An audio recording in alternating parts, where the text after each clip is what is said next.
O tarô e a viagem do herói. A chave mitológica para os arcanos maiores.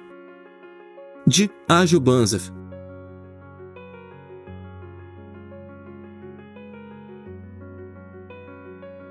O eremita. O nome verdadeiro. A viagem do Sol pelo céu diurno termina com o final dos números de um só algarismo. Com o tema do eremita, que está em pé no alto de uma montanha coberta de neve, a carta representa que aqui se trata da colheita da viagem diurna, o conhecimento maior que podemos alcançar no caminho da conscientização. Os mitos e contos de fadas mencionam esta estação como uma fase de recolhimento, de reflexão ou contam um encontro com um velho sábio, que vive sempre isolado em algum lugar.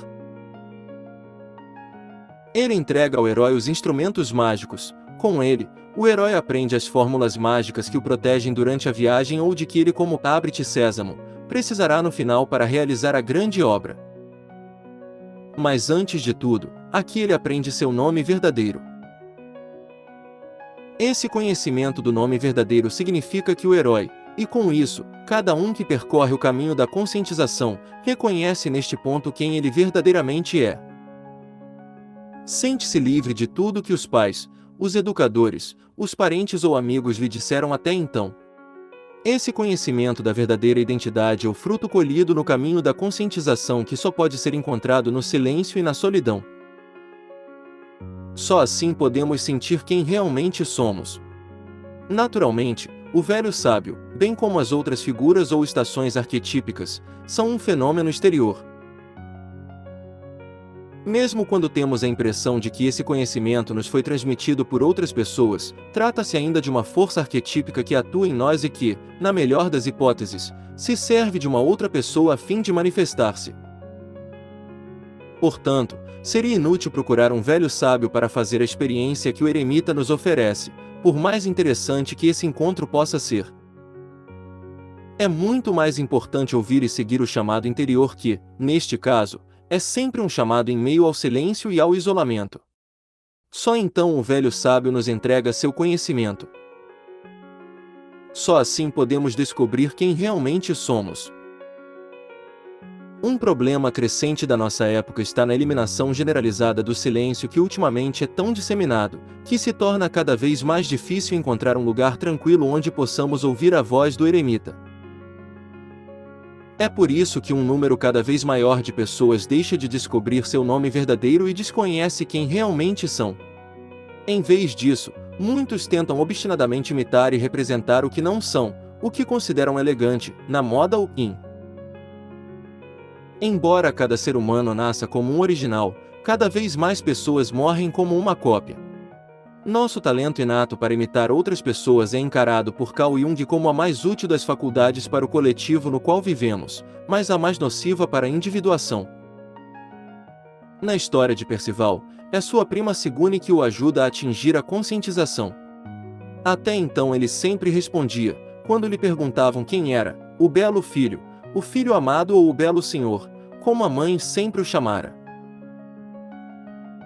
Mas ele se torna consciente do seu nome verdadeiro e de muitas outras coisas, de que se tivera totalmente inconsciente no caminho percorrido até então. Ao mesmo tempo, reconhece também a sua culpa. A culpa de ter estado totalmente inconsciente no castelo do Graal e de ali, por ingênua ignorância, ter deixado de fazer a pergunta salvadora. Por isso sua prima também chama Percival de um infeliz. Desde os primórdios do tempo, a conscientização anda de mãos dadas com a consciência da culpa. Não podemos viver sem nos tornarmos culpados. O lugar que assumimos não pode ser ocupado simultaneamente por nenhuma outra pessoa. Não podemos nos alimentar sem matar, mesmo que se trate unicamente de plantas, ou sem roubar de outras criaturas o que lhes pertence, como talvez leite e mel. Do ponto de vista do inconsciente, escreve Emma Jung, trata-se de uma culpa verdadeiramente trágica, na medida em que só através dela o ser humano pode se transformar no que deve ser. Mas se a culpa de comer da árvore do conhecimento coube aos pais primitivos, a nossa culpa desde aquele tempo consiste na falta de conhecimento, principalmente na falta de autoconhecimento. Pois, Depois que a humanidade, assim como o herói, perdeu para sempre o paraíso da inconsciência inocente, trata-se, na metade do caminho, de superar o estado sombrio da semiconsciência e de chegar à clareza total como pressuposto da ruptura para a supraconsciência, que está reservada ao último terço do caminho. Uma outra encarnação desse arquétipo é Trevisan, tio de Percival, que vive como eremita numa cela. Em sua longa busca, na busca pelo Graal, enquanto Percival não encontra o seu verdadeiro caminho, ele sempre retoma a esse lugar. Esse eremita não só conta a Percival coisas decisivas sobre ele mesmo, como lhe entrega a fórmula mágica. O homem santo lhe sussurra ao ouvido uma oração que só deve ser pronunciada nos momentos de maior perigo. Quando o herói descobre seu nome verdadeiro, assim como nós também, ele não deve esquecê-lo e nunca deve renegá-lo. Em outras palavras, assim que descobrimos quem realmente somos, a exigência associada a esse conhecimento é de continuarmos fiéis e nunca mais nos trairmos, caso contrário, teremos, como Percival, de voltar a esse lugar a fim de nos reencontrarmos outra vez. A carta do tarô mostra essa blindagem por meio do capuz com o qual o eremita se protege das influências exteriores. Sua lanterna é interpretada por Veit como símbolo da mensagem: você também pode chegar onde eu estou. Com isso, ele torna claro que esse encontro e essa experiência não são uma vivência exótica, reservada a uns poucos escolhidos, porém um passo de conscientização que está aberto a todo ser humano que se retira para o silêncio. A fórmula mágica ou os instrumentos de magia, que o velho dá ao herói para levar em sua viagem, são um presente que não aparece somente nos contos de fada. Trata-se de algo que o ser humano recebe inesperadamente. Por exemplo, pode ser uma melodia, uma imagem ou uma frase, uma pedra, uma pena ou simplesmente uma palavra, uma sílaba, um símbolo. Pode-se reconhecê-lo pelo fato de ocorrer ocasionalmente ao ser humano, comovendo profundamente no primeiro momento, e pode-se reconhecer esse presente pela força mágica que ele irradia. Para um espírito esclarecido, essas coisas podem parecer extraordinárias, mas elas podem ser sentidas. Quem receber um presente como esse, deve guardá-lo cuidadosamente, até precisar usá-lo numa situação difícil, talvez num momento de medo. Se a pessoa se lembrar dessa frase, imagem ou melodia, se tocar naquela pedra ou pena, ela sentirá que logo uma grande força vem em seu auxílio.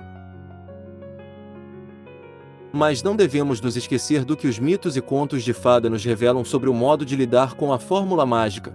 Não pode ser comprada em lugar nenhum, tampouco pode ser simplesmente imaginada, ela precisa nos ser entregue ou cair do céu. E somente podemos usá-la em momentos de grande necessidade, não é possível falar sobre ela e, naturalmente, ela nunca deve ser esquecida. Como devemos entender isso? O inconsciente possui uma força mágica que pode nos ajudar de fato nas situações difíceis. Muitas pessoas que reconheceram e viveram essa experiência, escravizam seu inconsciente com banalidades e o tornam, pelo pensamento positivo desenfreado, um escravo condescendente, que deve também satisfazer os mais bobos e egoístas desejos de nosso ego sedento de poder. É provável que mais de 90% de todas as orações tenham o mesmo objetivo. Muitas vezes seria por certo mais sábio agradecer ao amado Deus de todo o coração, quando Ele por sorte nos impede de realizar nossos desejos mais tolos e nos protege dos nossos planos mais loucos. No entanto, o inconsciente tem uma força mágica e pode nos ajudar de forma maravilhosa com ela. Mas é claro que não é a frase, a imagem ou a própria pedra que contém a força mágica, assim como tampouco um amuleto preparado ou um talismã comprado. Trata-se da magia que o inconsciente empresta a esses objetos. Quanto mais falarmos sobre isso e, por orgulho ou para mantermos um ar de mistério, dermos indicações aos outros ou contarmos sobre nossa fórmula mágica, ou quanto mais conscientemente analisarmos o fenômeno, tanto mais o lavaremos de sua magia. Restam então fórmulas inanimadas, palavras vazias, rituais mortos, frases ocas, uma pedra sem vida. A magia desapareceu. Por isso o herói deve guardar a fórmula mágica em seu íntimo, como um tesouro. Devemos, portanto, Sempre ter consciência de que se trata de um presente, que podemos aceitar agradecidos, mas não se trata de um merecimento do qual o nosso eu deva se vangloriar. Como arquétipo proeminente, o velho sábio tomou a forma de muitas figuras famosas em nossa cultura ocidental. Em primeiro lugar, como Hermes Trismegisto, Hermes, o 3 vezes grande, essa figura lendária que, segundo fontes diferentes, viveu e ensinou nos primórdios da grande cultura egípcia e que, posteriormente, foi elevado a Thoth, seu deus da sabedoria, ou como um contemporâneo de Moisés, como mostra o famoso mosaico no chão do Domo de Siena. Os alquimistas, os maçons, quase todas as ligas secretas e muitas sociedades esotéricas o nomeiam como seu pai fundador ou de algum modo se reportam a ele. Ainda mais conhecido por nós é Merlin que, como velho sábio, é uma figura-chave no círculo lendário do rei Arthur. Nos países nórdicos ele é o deus germânico da sabedoria, Odin, que ficou pendurado no freixo do mundo, Yggdrasil, durante 9 dias e ali teve sua iniciação. Como expressão da sua conquistada capacidade de viajar para países distantes, isto é, fazer viagens astrais, desde então é acompanhado pelos seus 2 corvos, Hugin e Mune. Um representante histórico do velho sábio é Tales de Mileto, um filósofo que viveu no século 6 a.C. Os gregos também o chamavam de primeiro dos 7 sábios do velho mundo. Dele provém 2 respostas que são típicas para o eremita. A pergunta, qual é a coisa mais difícil de todas? Ele respondeu, pensativo, conhecer a si mesmo. Ao passo que a pergunta, o que é a coisa mais fácil na vida? Ele respondeu, provavelmente sorrindo, dar bons conselhos aos outros. Na nossa tradição judeu-cristã, Moisés certamente é o representante mais conhecido desse arquétipo.